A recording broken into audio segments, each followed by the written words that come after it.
സുഹൃത്തുക്കളെ, സഹോദരങ്ങളെ, എല്ലാവർക്കും ന്യൂസ് കേരള TVMലേക്ക് സ്വാഗതം. അപ്പോൾ കേരളത്തിലൊരു വിഷകലയുണ്ട്. ആ വിഷകല ഇപ്പോൾ അടുത്ത് കാസർഗോഡ് ഒരു നാരായണൻ, പഴയ RSS പ്രവർത്തകനായിരുന്നു. ആരോരുമില്ലാതെ തെരുവിൽ കിടന്നു. പിന്നെ കോഴിക്കോട് മെഡിക്കൽ കോളേജിൽ കൊണ്ടുപോയി ചികിത്സിപ്പിച്ചു. അതിനുശേഷം കൊണ്ടുവന്ന് ഹൈന്ദവ ആചാരപ്രകാരം അവർ ദഹിപ്പിച്ചു. അത് ചെയ്തത് കാസർഗോഡ് തന്നെയുള്ള ഒരു ഷേഖ് സായിദ് ഓർഫനേജ് ആൻഡ് പിന്നെ ഉള്ള ഒരു ഒരു ഒരു പിന്നെ ട്രസ്റ്റാണ്. ഷേഖ് സാദിന്റെ പേരിലുള്ള ഒരു ഓർഫനേജും വൃദ്ധസദനവുമാണത്. അപ്പോൾ അതുമായിട്ട് ബന്ധപ്പെട്ട് ഇപ്പോൾ വിഷകല ഇറങ്ങിയിരിക്കുന്നത് ഇവരുടെ വരുമാന സ്രോതസ് എവിടെ നിന്നാണ്. അത് അന്വേഷണ ഏജൻസി പിന്നെ അന്വേഷണം നടത്തണം. വേണമെങ്കിൽ കേന്ദ്ര ഏജൻസി വേണമെങ്കിലും കൊണ്ടുവരും. അന്വേഷണം നടത്തി ഇതിൻ്റെ ഉറവിടം, വരുമാനത്തിൻ്റെ സ്രോതസ് എവിടെ നിന്നാണ് എന്നൊക്കെയാണ് ഇപ്പോൾ പറയുന്നത്. അപ്പോൾ നമ്മളൊരു കാര്യം മനസ്സിലാക്കാനുള്ളത്, പശുവിനെ പുല്ല് തിന്നാൻ പട്ടി സമ്മതിക്കുകയില്ല, പട്ടി എന്നാൽ പുല്ല് തിന്നുകയില്ല. അപ്പം അതുപോലെയാണ്, ആരെങ്കിലും ഒരു നന്മ എവിടെയെങ്കിലും ചെയ്തെന്ന് കണ്ടാൽ അത് ഹിന്ദുവിന് ഒരു മുസ്ലിമാണ് ചെയ്യുന്നതെങ്കിൽ അത് ഈ വിഷകലമാർക്ക്, അതായത് എന്തിനും ഏതിനും ജാതി തിരയുന്നവർക്ക് സഹിക്കില്ല. കാര്യം നമ്മൾ ഹിന്ദുക്കളല്ലേ, നമ്മളെ ആരെങ്കിലും അങ്ങനെ സഹായിക്കാൻ പാടില്ലല്ലോ. എന്തുകൊണ്ടാണ് സഹായിക്കുന്നത്? ആരും ഈ സേവാഭാരതി എന്നൊക്കെ പറഞ്ഞ് RSSകാരും സംഘപരിവാറുകാരും ഒരുപാട് ഇവിടെ തള്ളുന്നുണ്ട് സോഷ്യൽ മീഡിയയിൽ. ഞങ്ങളാണ് ചെയ്തത്, ഞങ്ങൾ ഏതിൻ്റെയും പിതൃത്വം ഏറ്റെടുക്കാൻ അവർ തയ്യാറാണ്. പണ്ട് വൈക്കം മുഹമ്മദ് ബഷീറിന്റെ ഒരു കഥാപാത്രമുണ്ട്, എട്ടുകാലി മമ്മൂഞ്ഞ്. അപ്പൊ ലോകത്ത് എവിടെ ഗർഭം ഉണ്ടായാലും പറയും അത് നമ്മളാണെന്ന് പറയും. അപ്പൊ അതുപോലുള്ളതാണ് ഇപ്പൊ ശശികലയും പാർട്ടിയും ഇറങ്ങിയിരിക്കുന്നത്.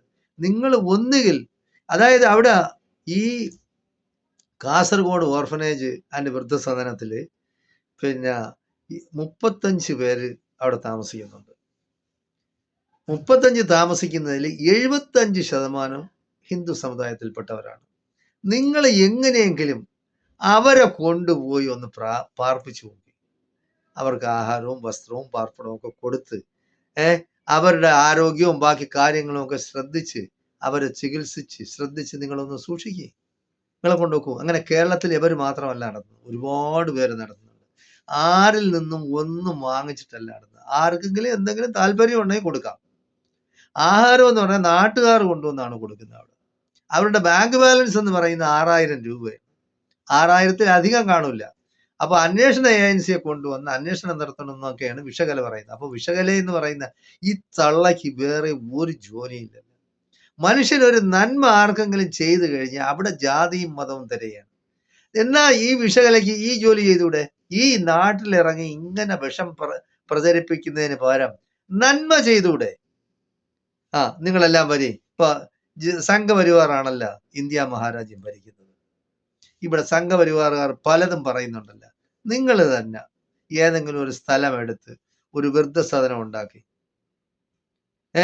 അല്ലെങ്കിൽ പിന്നെ ഒരു ഓർഫനേജ് ഉണ്ടാക്കി, തന്തയും തള്ളയും ഇല്ലാത്ത കുട്ടികളൊക്കെ വളരുന്ന ഒരുപാടുണ്ട്. ഒരു ഗതിയില്ലാത്തവരുണ്ട്, മാതാപിതാക്കൾ മരിച്ചവരുണ്ട്, അല്ലാത്തവരുണ്ട്, എല്ലാം ഉണ്ട്, രോഗികളുണ്ട്.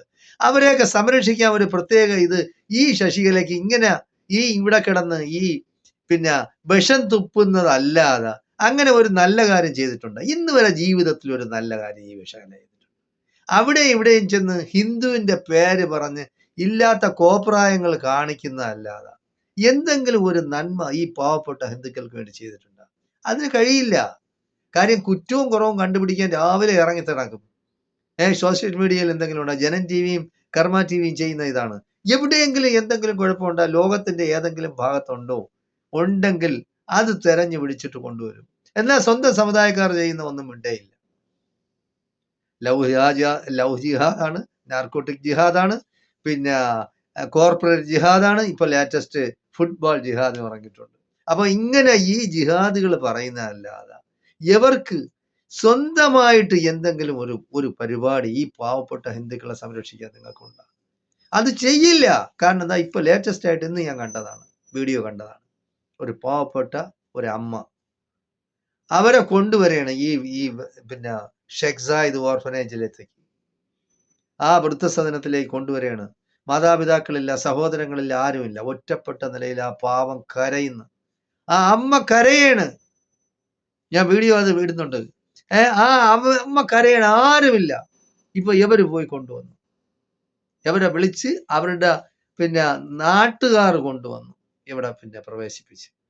എന്റെ അമ്മയെ പോലെ ഞാൻ നോക്കാമെന്നാണ് ഫർസാന ഇക്ബാൽ പറയുന്നത്. ആ വൃദ്ധയ്ക്കും ആ അമ്മയ്ക്കും എന്തോ ഒരു സന്തോഷം അവരെ കണ്ടപ്പോഴത്തേക്ക്. അവർ കെട്ടിപ്പിടിച്ച് ചേർന്ന് നിൽക്കുകയാണ്. അപ്പൊ ഇതൊന്നും കാണാനുള്ള കരുത്ത് ഇവർക്കൊന്നും ഇല്ല. ഇതൊന്നും മനുഷ്യരോട് സങ്കടമോ അനുകമ്പയോ മനുഷ്യരോട് എന്തെങ്കിലും ആത്മാർത്ഥതയോ ഒന്നും ഇല്ല ഇവർക്ക്. ഇവർ രാമൻ സ്വന്തം ദൈവത്തെ കൊള്ളയടിക്കുന്ന പാർട്ടികളാണ്. ഈ വിശകല തന്നെ പറഞ്ഞതാണ് നേരത്തെ.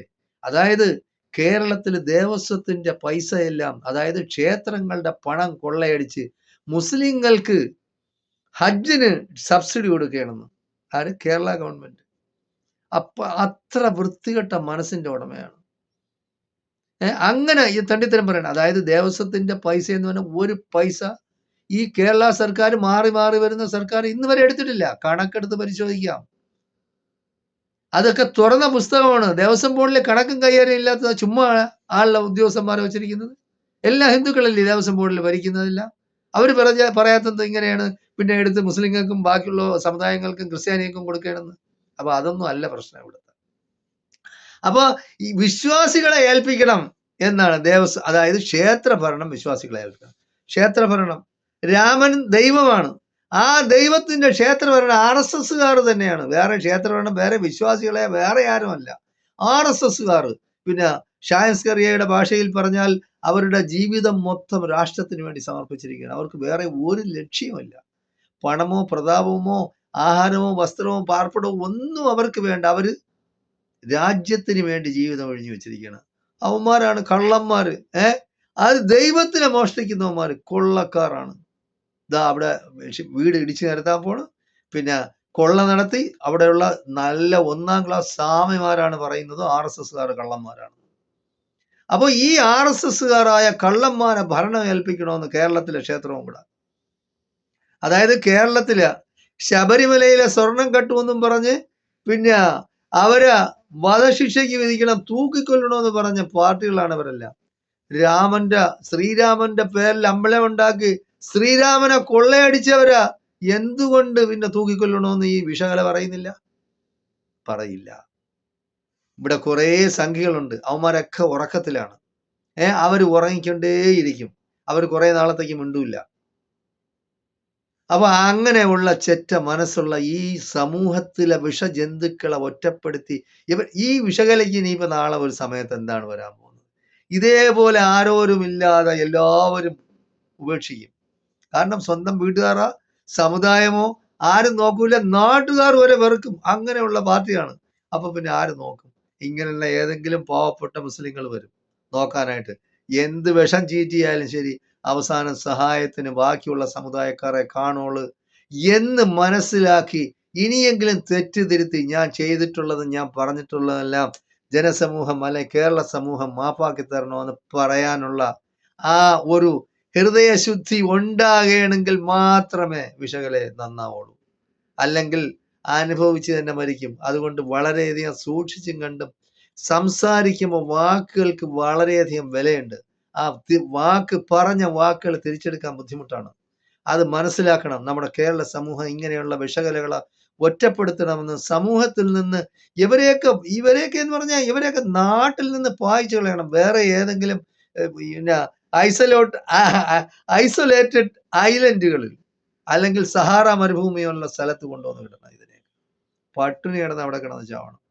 അതാണ് വേണ്ടത്. കാരണം സമൂഹത്തിൽ കുത്തിത്തിരിപ്പുണ്ടാക്കി വെറുപ്പും വിദ്വേഷവും പടർത്തി അങ്ങനെ ചിലർക്ക് സ്വയം ഒരു സന്തോഷം ഉണ്ടാവും. സാഡിസ്റ്റ്. അപ്പൊ അങ്ങനെയുള്ള ചിന്ത ഉള്ളവർക്ക് ഇങ്ങനെയൊക്കെ ചിന്തിക്കാൻ ഒക്കുള്ളൂ. എന്തായാലും ശരി സഹോദരങ്ങളെ, സുഹൃത്തുക്കളെ, ഇങ്ങനെയുള്ള വിഷജന്തുക്കളെ നമ്മൾ മാറ്റി നിർത്തണം. സമൂഹത്തിൽ നിന്ന് യാതൊരു അംഗീകാരവും കൊടുക്കരുത്. ഒരു കാര്യത്തിനെ വരെയൊന്നും അടുപ്പിക്കുകയും ചെയ്യരുത്. അതായത് നമ്മളെ നാട്ടിലുള്ള സഹോദരങ്ങളാണ് എല്ലാം. ഒരു ആദമിന്റെ ഹവ്വായുടെയും മക്കളാണ്. പല ജാതി, പല മതം, പല രാഷ്ട്രീയം. ഓക്കെ, നിങ്ങൾ അങ്ങനെ ആയിക്കോ, അതിന് കുഴപ്പമില്ലല്ലോ. ആരും ആരെ ആക്ഷേപിക്കരുത്. ഇപ്പൊ ഹിന്ദു ആയാലും മുസ്ലിം ആയാലും ക്രിസ്ത്യാനി ആയാലും ഇനി ഇപ്പൊ മാർക്സിസ്റ്റ് ആയാലും BJP ആയാലും കോൺഗ്രസ് ആയാലും മുസ്ലിം ലീഗ് ആയാലും അവരവരുടെ ഇഷ്ടം അനുസരിച്ച് നടക്കട്ടെ. നിങ്ങൾക്ക് എന്ത് കുഴപ്പം? ഭരണഘടന അനുസരിച്ചാണ് അവർ ജീവിക്കുന്നത്, നിയമം അനുസരിച്ചാണ് അവർ ജീവിക്കുന്നത്. അവരെ പാട്ടിന് വിട്ടയക്കണം. നാട്ടിൽ കുഴപ്പം ഉണ്ടാക്കുന്നെങ്കിൽ അത് നിയമത്തിന്റെ നേരിൽ കൊണ്ടുവരണം. പോലീസുണ്ട്, ഇവിടെ നിയമ സംവിധാനങ്ങളുണ്ട്, കോടതിയുണ്ട്, അതിനനുസരിച്ച് പോട്ടെ.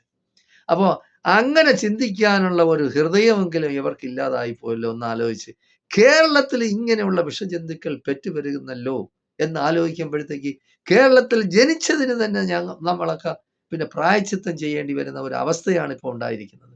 എന്തായാലും ശരി സഹോദരങ്ങളെ, നമ്മളെല്ലാം ജീവിക്കുമ്പോൾ നമ്മുടെ ചുറ്റുപാടുമുള്ള ഏത് ജാതിയും മതവും രാഷ്ട്രീയവും ആകട്ടെ, മനുഷ്യർ പരസ്പരം സ്നേഹിച്ചും സഹായിച്ചും ആത്മാർത്ഥതയോടുകൂടി ജീവിക്കണമെന്നാണ് എനിക്ക് പറയാനുള്ളത്. ജയ് ഹിന്ദ്, ജയ് ഭാരത്.